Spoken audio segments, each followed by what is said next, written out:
What if I told you? A man fought over 60 deadly duels and never lost a single one.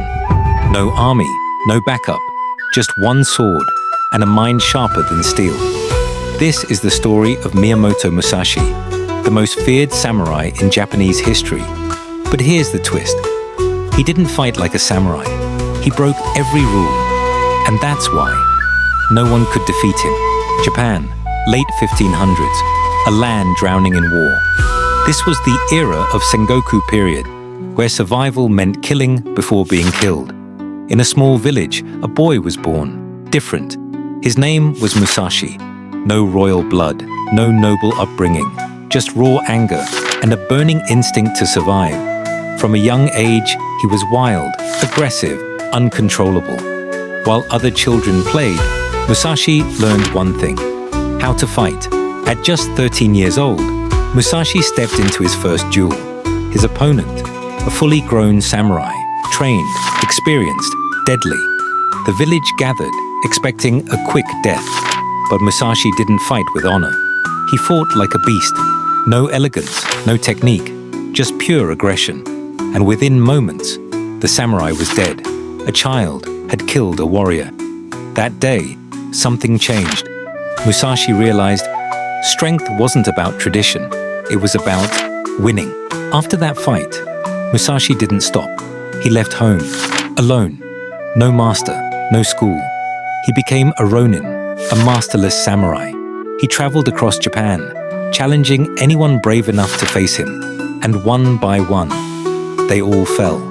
But Musashi had a strange habit. He didn't just defeat his enemies. He studied them, their movements, their fear, their mistakes. He wasn't just fighting. He was evolving. Musashi didn't follow samurai rules. In fact, he broke them all. He would arrive late to duels, use unexpected weapons, attack before opponents were ready to others.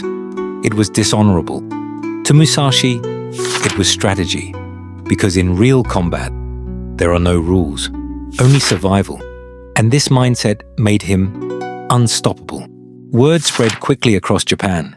There was a warrior who couldn't be defeated. His name, Musashi. Samurai began to fear him, not because he was stronger, but because he was unpredictable. He didn't fight like a human. He fought like chaos itself. Eventually, Musashi challenged one of the most powerful sword schools in Japan, the Yoshika clan. This wasn't just a duel, it was war. First fight, Musashi wins. Second fight, Musashi wins again. The clan was humiliated, so they planned something dark, an ambush. They gathered multiple warriors to kill him all at once. But Musashi found out, and instead of running, he walked straight into the trap. Surrounded by enemies, any normal man would panic, but not Musashi. He attacked first, fast, brutal, precise, one by one. They fell. The battlefield turned silent. Dozens came to kill him. Only one walked away. After that day, Musashi wasn't just a warrior anymore. He became a legend. But every legend faces one final test. A rival appeared, a man as skilled, as deadly, and just as famous. His name was Sasaki Kojiro. This duel would decide everything. Skill versus strategy, speed versus intelligence, and only one would survive. The date was set. A remote island, silent, isolated. This was the stage where two legends would collide. On one side, Sasaki Kojiro, a master of speed, a genius with the long sword. On the other, Miyamoto Musashi, the unpredictable warrior. But before the fight even began, Musashi did something shocking. He didn't show up. Hours passed. Kojiro stood there, waiting, anger building. The sun rose higher. His patience turned into rage. And then, Musashi arrived, late, calm, relaxed. But here's the twist.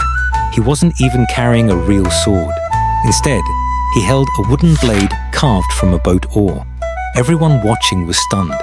Was this arrogance or genius? Musashi had already won half the battle. Not with strength, but with psychology. Kojiro was furious. His emotions took control. And in a fight, that's the first mistake. Musashi knew one truth: an angry warrior is a defeated warrior.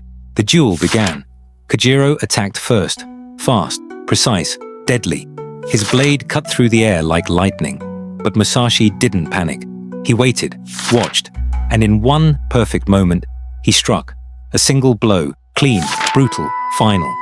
Kojiro collapsed, the greatest rival, defeated.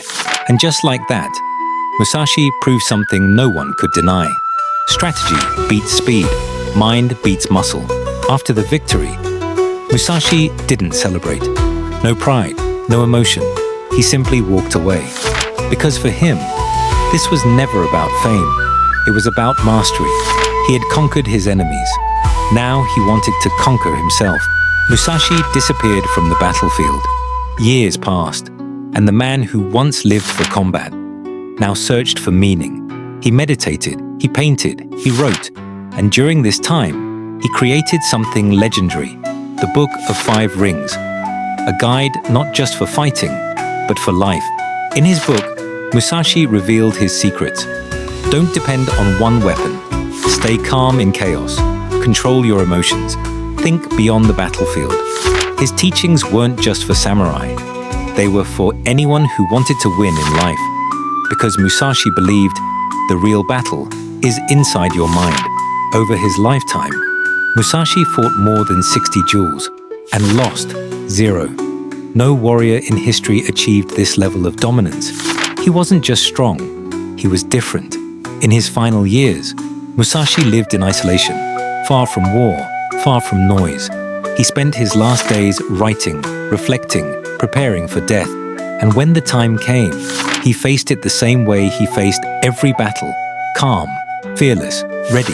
Today, centuries later, the name Musashi still lives, not just as a swordsman, but as a symbol of discipline, strategy, and mastery. His story teaches us, winning isn't about strength, it's about thinking differently. What if I told you? The same mindset Musashi used to win battles can be used to win in life. The question is, are you ready to think like him?